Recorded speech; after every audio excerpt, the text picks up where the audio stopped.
SK Tiara Permai untuk menyampaikan ucapan seterusnya merasmikan Majlis Anugerah Cemerlang dan Graduasi Tahun 6 2025. Majlis dengan segala hormatnya mempersilakan.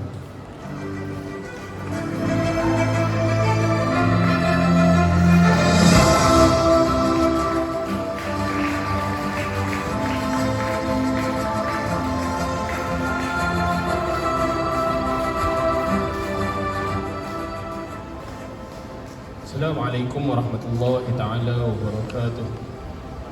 Alhamdulillah rabbil alamin wassalatu wassalamu ala asyrafil anbiya'i wal mursalin sayyidina maulana Muhammad. Qala rabbi shrah lana sudurana wa yassir lana umurana wahlul 'uqdatam min lisanatina yafqahu qawlana min rabbil alamin. Yang dihormati Ustazah Haziah Muhammad Husin binti Mak Husin selaku guru HEM Kafah SK Tiara Permai, seterusnya guru-guru, ibu bapa dan yang diraikan murid-murid pada hari ini. Alhamdulillah, setinggi-tinggi kesyukuran kita panjatkan kepada Allah Subhanahu wa taala kerana pada hari ini kita dapat berkumpul bersama-sama bagi menjayakan majlis Anugerah Cemerlang, Hari Anugerah Cemerlang dan juga graduasi tahun 6 Kafah SK Tiara Permai bagi tahun 2025. Hadirin yang dihormati, hari ini kita boleh berbangga. Kita boleh berbangga, saya katakan hari ini kita boleh berbangga kerana anak-anak Kafah ini, khususnya anak-anak tahun 6 ini bakal menamatkan legasi mereka di Kafah SK Tiara Permai. 6 tahun di Kafah itu merupakan satu masa yang panjang, bukannya singkat. 6 tahun mereka belajar membaca bermula daripada Iqra sehinggalah mereka boleh menghatamkan Al-Quran pada baru-baru ini. Jadi itu merupakan salah satu yang impak paling besar ketika mana murid-murid itu bersekolah Kafah. Jadi kita di Kafah ini kita menekankan, kita nama pun Kafah, kita nama pun kelas Al-Quran dan juga Fardu Ain. Jadi pertama sekali yang kita perlu titik beratkan adalah Al-Quran.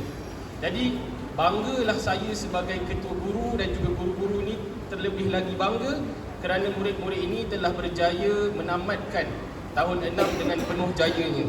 Di sebalik kejayaan ini, di sebalik kejayaan mereka ini, tak juga saya lupakan jasa besar ibu bapa semua yang banyak berkorban masa, wang ringgit dan juga tenaga untuk membantu Kafah membangunkan jati diri anak-anak ini.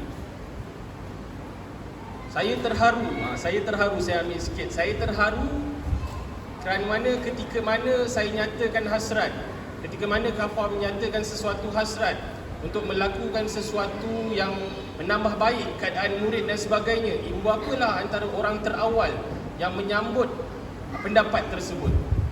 Ketika mana malam tadi, ketika mana kita menyiapkan pentas Anugerah Cemerlang kita, ada ibu-ibu yang tunggu di sini sehingga jam 10 lebih malam, dekat 11 malam.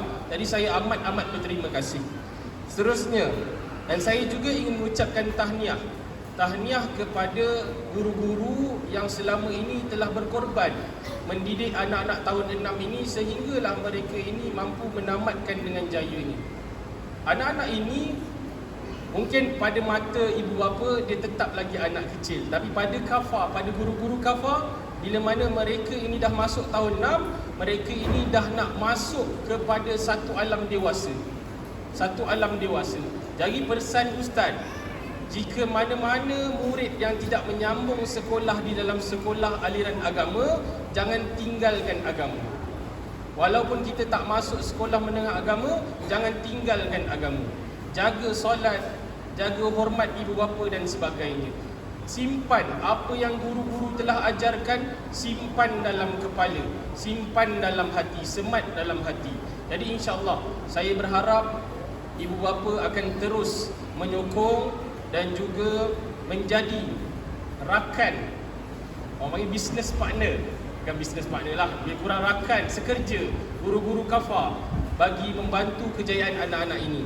Jadi saya dengan lafaz Bismillahirrahmanirrahim merasmikan Majlis Hari Anugerah Cemerlang dan graduasi tahun 6 Kafah SK Tiara Permai. Assalamualaikum warahmatullahi wabarakatuh.